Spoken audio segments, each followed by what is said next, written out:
Vamos ler o nosso texto base, Atos 2, 42 a 47. Esse texto, gente, ele tem servido como base para nós refletirmos cada vez mais sobre como sermos uma igreja madura na fé. Não uma igreja levada por qualquer vento de doutrina, né? Ser uma igreja que tem relacionamentos agradáveis e não relacionamentos abusivos, nem tampouco a ausência de relacionamentos. E uma igreja disponível no servir. Uma igreja que está disposta a ser as mãos do Senhor nesta terra. Uma igreja que está disposta a ser os pés do Senhor nesta terra. Certo? Que vai até as pessoas e serve as pessoas. Estamos caminhando, irmãos, para sermos aquilo que Deus quer que sejamos. Amém? Vamos ler juntos? Todos os que creram estavam juntos e tinham tudo em comum. Vendiam as suas propriedades e bens, distribuindo o produto entre todos, à medida que alguém tinha necessidade.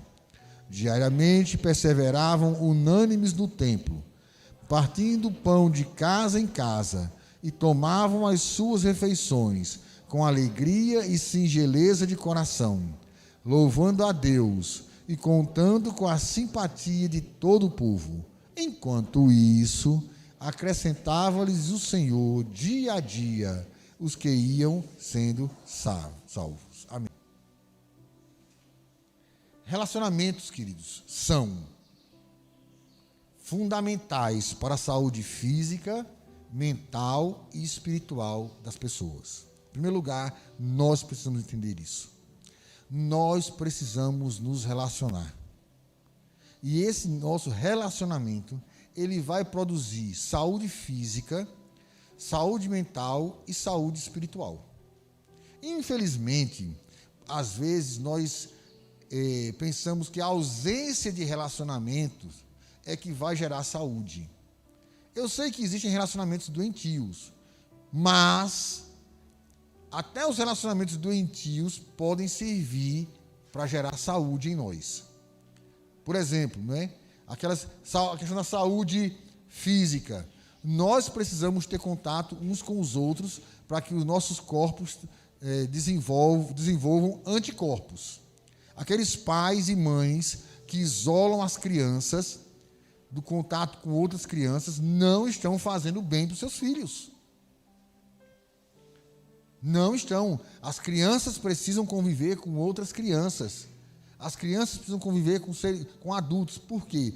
Porque esse contato vai fazer com que os corpos dessas crianças desenvolvam anticorpos e elas tenham condições de enfrentar doenças. Infelizmente, alguns pais tiram as crianças do convívio social, tiram as crianças do convívio da igreja, tiram as crianças do convívio da escola e não percebem que não estão fazendo bem, estão fazendo mal. Nós precisamos viver juntos para que tenhamos saúde física, mas também tenhamos saúde mental. Gente, tem uma música que diz assim, está todo mundo doido, oba. A gente sabe que o mundo vai mal. A gente sabe que nessa calamidade, né, tem perturbado as mentes. Eu conversando com um amigo meu, disse para ele, olha, a Covid, ela fez mais mal à mente do que ao corpo. Porque quem não morreu, ficou perturbado. Quem não morreu está perturbado. Não é? Se você chega num lugar sem máscara, você se sente nu. Né? Se você encontra com as pessoas, você não sabe se pega na mão, se dá um murrinho na pessoa. Você não sabe como se comportar nos lugares. Chega numa repartição pública, você não pode entrar. Então, isso está gerando, gente, um tumulto mental. E nós precisamos de uns dos outros para quê? Para que a nossa mente oxigene, para que a nossa mente descontraia. Por isso que é tão importante a gente congregar. Irmãos, se congregar era importante, hoje ainda mais. Porque os nossos irmãos que estão em casa, eu sei que muitos não poderiam estar aqui, porque estão enfermos. Mas outros poderiam estar aqui. E devido à comodidade da internet, eles ficam em casa. E isso não é bom. Se Deus quisesse que a igreja fosse virtual, Jesus tinha aparecido num telão no céu.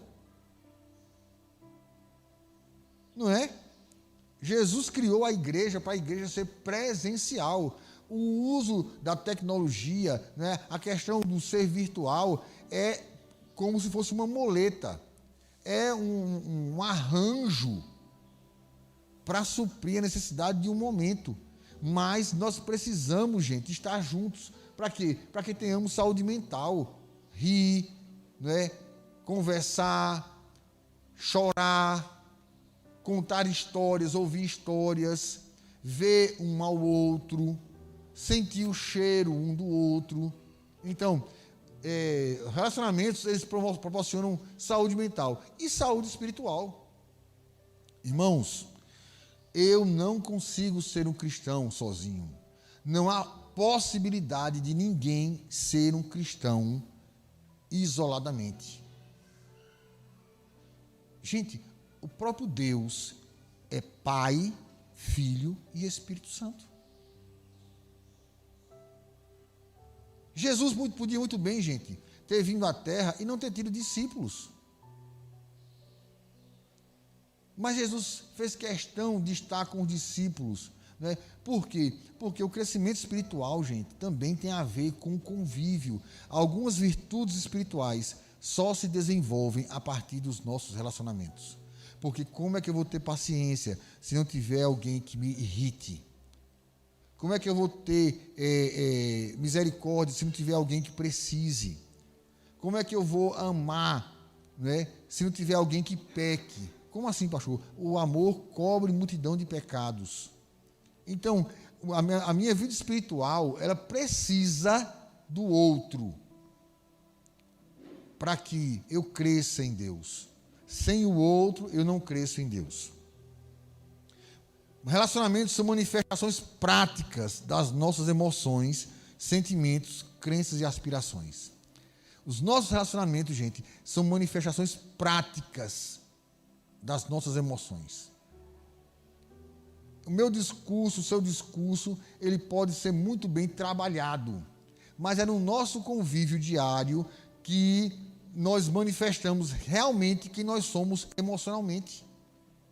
É no dia a dia, não é? É na troca de carinho, na troca de afeto, sabe? É no lidar com a diferença que eu, certo, manifesto as minhas emoções, os meus sentimentos. É muito fácil, gente, eu chegar aqui para vocês e dizer assim, eu amo vocês.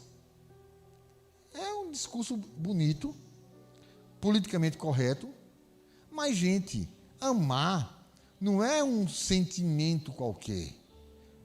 Amar, gente, é uma postura, é um procedimento, certo? Então, os relacionamentos, eles nos levam a manifestar praticamente nossas emoções, nossos sentimentos, nossas crenças.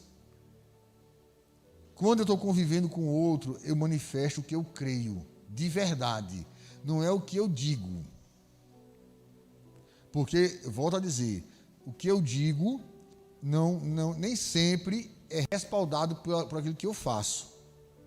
E a Bíblia diz que as minhas obras é que revelam minha fé. Então, as minhas crenças, elas são reveladas pelos meus relacionamentos.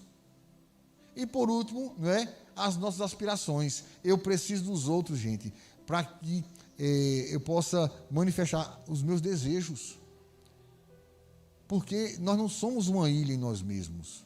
Nós temos aspirações, gente. E essas aspirações, elas precisam passar do individual, precisam passar do familiar, precisam alcançar a igreja e precisam alcançar o mundo.